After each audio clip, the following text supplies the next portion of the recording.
Querido oyente, me emociona muchísimo poder acompañarte en el apasionante descubrimiento del ministerio de Pablo. Su corazón lleno de Cristo es una fuente de inspiración para mí y espero que también lo sea para ti. En el podcast de hoy, amonestación y súplica.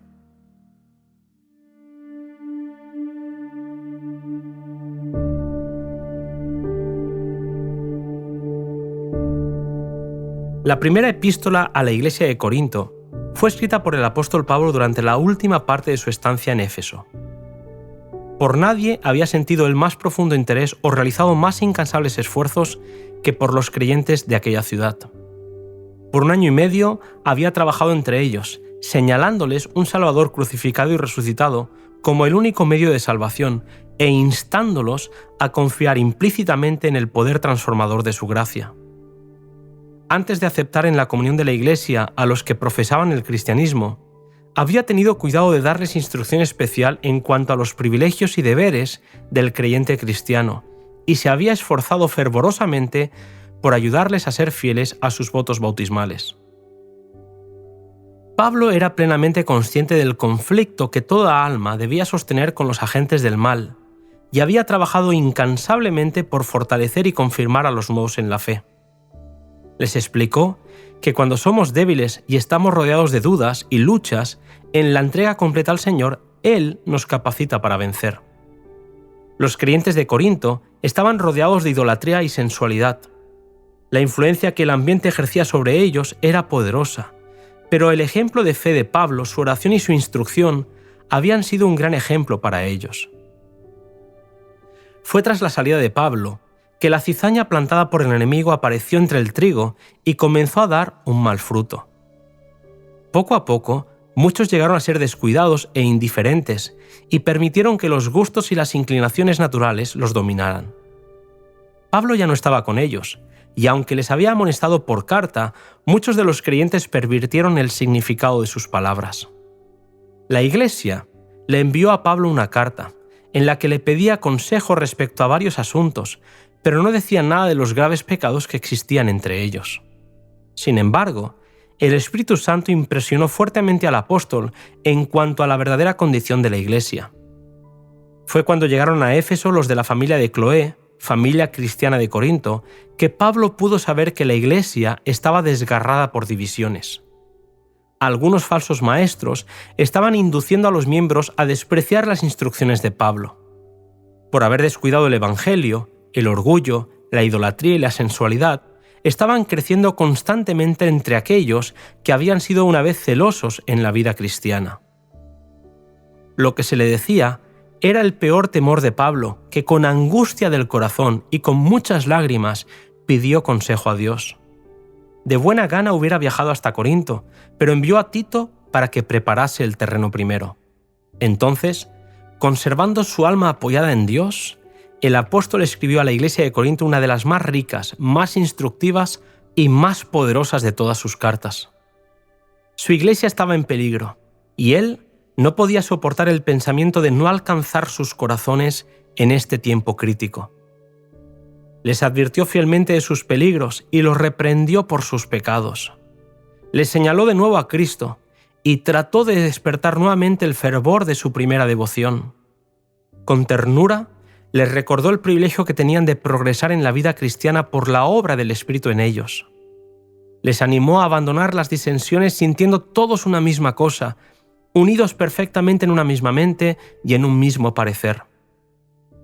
Pablo era un apóstol inspirado. El Señor le había mostrado las dificultades y peligros que se levantarían en las iglesias, y cuando estos males se desarrollaron, el apóstol reconoció su significado.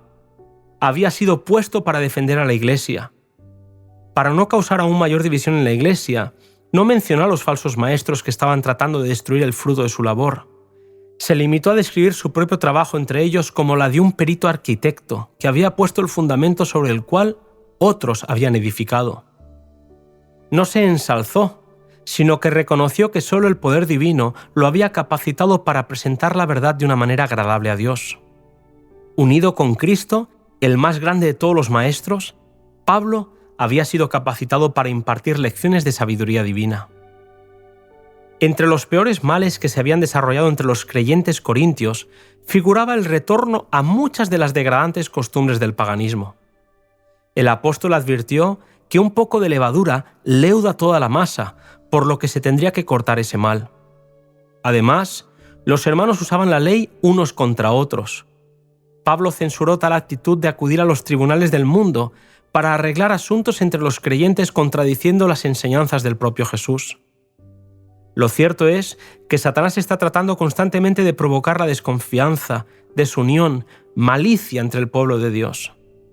Aquellos cuyo amor propio sea más fuerte que su amor por Cristo y su causa, darán la primacía a sus propios intereses y recurrirán a casi cualquier medio para protegerlos y conservarlos. Al creerse perjudicados por sus hermanos, algunos recurrirán hasta un juicio en lugar de seguir la regla del Salvador. Los cristianos no deberían recurrir a los tribunales civiles para arreglar las diferencias que puedan levantarse entre los miembros de la Iglesia. Tales diferencias deberían arreglarse entre ellos mismos o por la Iglesia, de acuerdo con la instrucción de Cristo.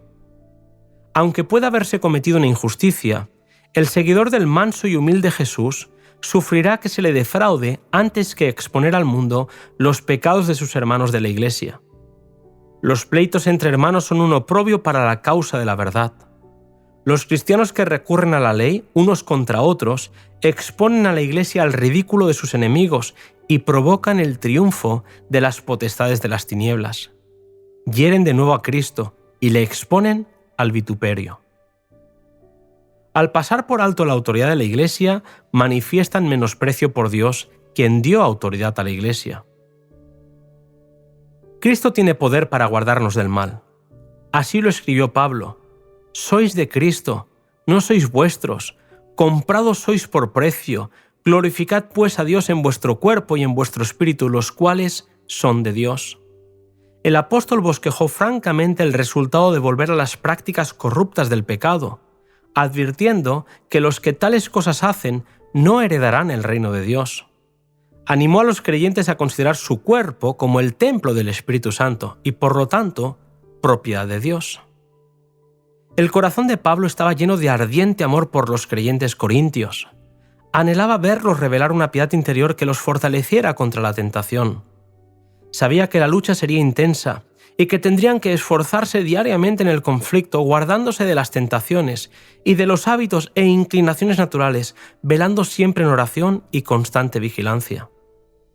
Sabía también que en Cristo crucificado se les ofrecía un poder suficiente para convertir el alma para permitirles resistir todas las tentaciones al mal.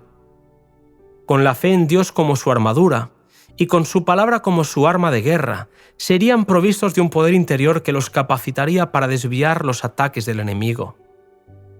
Los creyentes corintios necesitaban una experiencia más profunda en las cosas de Dios. No sabían plenamente lo que significaba contemplar su gloria y ser cambiados en el carácter de día en día.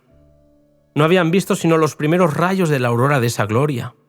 El deseo de Pablo para con ellos era que pudieran ser henchidos con toda la plenitud de Dios, que prosiguieran conociendo a aquel cuya salida se prepara como la mañana y continuaran aprendiendo de él hasta que llegaran a la plenitud del mediodía de una perfecta fe evangélica.